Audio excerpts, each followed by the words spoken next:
Welcome to the next video in our series for onboarding for both silver and gold customers for Workshop software. Today what we're going to look at is the service reminder feature. Service reminders are a very important feature of Workshop software insofar as once they're set up correctly, they work as an automatic reminder system to let all of your customers know, whether they're contacted via SMS or email, that they have an upcoming service available to them. And it invites them to make a booking with you at your workshop.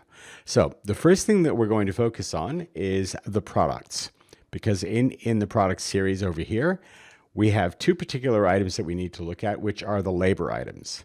I'm going to open up both of them, and I'm going to show you the differences between the two. So if I go to repair labor first and edit that, what I have is the item code for it, which is called repair, the description, which is called labor, the cost for it, of course, and the fact that it is not a service. The service toggle is switched to no. Now, if I look for the service item in the same product set, what we will see is that it is exactly the same as the repair labor, except for the fact that it is toggled as yes, it is a service. So this will trigger a service reminder for your customers. The next thing that we need to do is we need to come into Settings, Company Lists, and look at the messaging that we can set up for the service reminders. The first one is an email template, and the second one we'll look at is a SMS template. So in the service reminder template, the one thing you may notice is that there are percentage signs. These percentage signs indicate that the contents of this are placeholders for Workshop software. In other words, they will take the customer's name out of Workshop software, the registration number for their vehicle, and the next service date. The only thing that you need to do as a workshop owner in terms of setting up your service reminders is ensure that you have a telephone number where people can give you a call to schedule a booking, or an email address, or both. And then down at the bottom, you just have a simple detail of identifying yourself to the customer when they receive this email. Right, so I'm going to save that one. That is a service reminder, email. Next, we'll look at the SMS template for a service reminder. Once again, we open the edit button. And this follows the rules of SMS messaging insofar as you have 160 characters in which to get your message across to your customer. So in this one, we can see that there are 14 characters left, and the message is simply, hello, your vehicle with the registration number, and there again you see the placeholders, is due for a service on a particular service date, which is next serve. And then in here, once again, we have the telephone number where the customer can call you to arrange a booking, and an identifier so that they know who this SMS message is coming from. So having covered off the products and the company lists, I'm going to show you how in a vehicle record, the reminder system gets triggered. And in order to do that, we're going to go into the vehicles. I'm going to choose the vehicle owned by Aaron Hall. And very simply, this is exactly what is going to happen when the reminder system is triggered.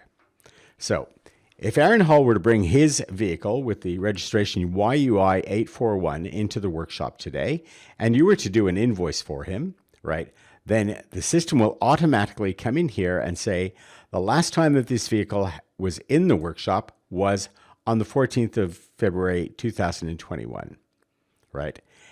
If you used repair labor as on the invoice for the customer, nothing would happen in the last service field, nothing would happen in the next service field. But if you use service labor when the customer brought their vehicle in on the 14th, then automatically the system will come in, and in the vehicle record it will say the last time this vehicle had a service was on the 14th of February. And also the system will extrapolate by using the 14th of February and a service interval of 6 months, and say that the next time this vehicle needs to have as a service is the 14th of August, 2021. All right, so these fields will fill in automatically when you've got your service reminder system working correctly and you trigger the correct labor item. All right, I hope that's indicative enough. And now the next thing we need to do is to go into the service reminder window and look at how we actually set up the service reminder system. So this is the service reminder window, reminders, and that is under the settings. So when we come to the page, the first thing that we need to look at is that, yes, we want to automatically send reminders. So we toggle this from no to yes. The next field that you need to address is the number of fields before a service or a registration renewal when you want to inform your customers. We believe that best practice is 14 days, as 14 days allows people enough time to actually rearrange their schedules and make a booking with you in your workshop. Now, the next thing that we need to do is come to the default service message, which is the service reminder, and we turn this to on. After we've done that, then we can take this message, right, which is the default message we put into the system when you first take out your subscription. I will delete that. And then what I would do is I would choose the template, which I've already created in the company lists. So if I click on this field, I have an option of various different email templates that are in there already. The one I'm looking for is the service reminder. I select that, and automatically your service reminder template is sitting here. This is exactly the one that we looked at when we were looking at the company lists service reminders. So there's your email message for customers who prefer email contact. Over on this side, we have the SMS message for customers who prefer to be contacted via SMS. Once again, we come in and we go add the template. We find the correct template, which is the service reminder, and we click on yes. Now, there we have it. We now have both an email and an SMS. Right, I'm just going to clean that up a tiny little bit.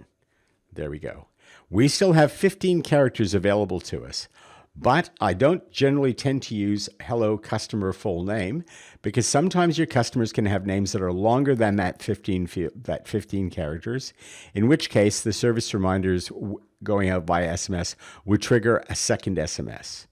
Right, so we believe that using hello is quite as polite and it will still get the message across for your customer. So there we have the default service message for service reminders, and we have a default date of 14 days before the service is due for their vehicle. So what I'm going to do is I'm going to come down here now, and I'm going to go to the last part of the section, which is actually, while these are an invitation for the customer to engage with you and you're showing them that you're on top of the case and you're taking care of their best interests, right? This is the invitation for them to engage with you and to book a service, right? I'm sure we'll all agree that there would be nothing worse than having an expectation that you will have lots of service work coming up in the last week or in the upcoming week, because we've had all these customers getting in touch with us and saying, yes, book us in, and then they don't show up. So what we do is we say there's another feature in here, which is automatically sending a booking reminder. We believe that best practice is 2 days before the booking is due, right? The customer once again gets a very brief message, very brief, very polite, all right? And it's just a reminder, okay? What I do is I tend to highlight these in bold so that people will notice them. And it says, this is just a quick reminder your vehicle is booked in on this date. Once again, I would bold this, all right? And if there is any change, please contact us at, and I would put in the telephone number. And there we have it. Bold that as well. If I wanted to, I could also put in an email address where they could actually email me if they wanted to, right? And that's to reschedule. I'm going to come up here. I'm going to grab the last bit of this, or maybe even all of this. I'm going to copy that, and I'm going to insert it down here. Right. And once again, bold the things that we want them to notice. And there you have it. There's a message which will go out automatically again 2 days before their booking to remind them. Because as we all know, right, anything can happen in anyone's life. You know, they forgot about the kid's piano recital, your dog gets sick all of a sudden, and the customer can't make it for the booking. So the most important word in these documents is the ability to reschedule. You don't want to lose the business. You want to give your customer every opportunity to reschedule their booking. The same thing goes for the SMS message. It's kind of exactly the same rules that I mentioned in the upper section where we were doing the service reminder. Okay, so this is the booking reminder. And again, in here, I'm just going to come in and I'm going to put in the telephone number. So I'll copy that over from there, put that in here, paste that in, right? We only have 4 characters left. If I come in here, I'm going to go Smart's Garage, and we'll see if that will work. And there we have it. Still 3 characters left. And this is the SMS reminder that they will get. Right, quick reminder, your vehicle is booked in on this date. Any change, please contact us at this number to reschedule. If you really have difficulty in terms of getting your message shortened, you could, for example, leave out the area code and just leave it with the 8-digit number for your workshop.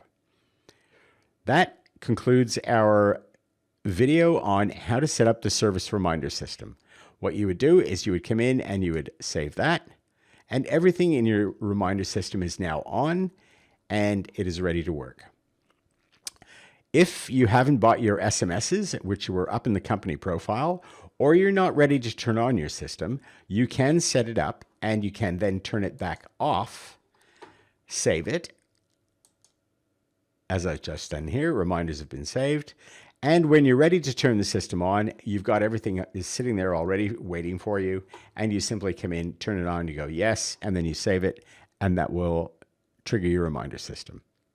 Thank you very much for listening to this video, and I hope that it has been of benefit to you.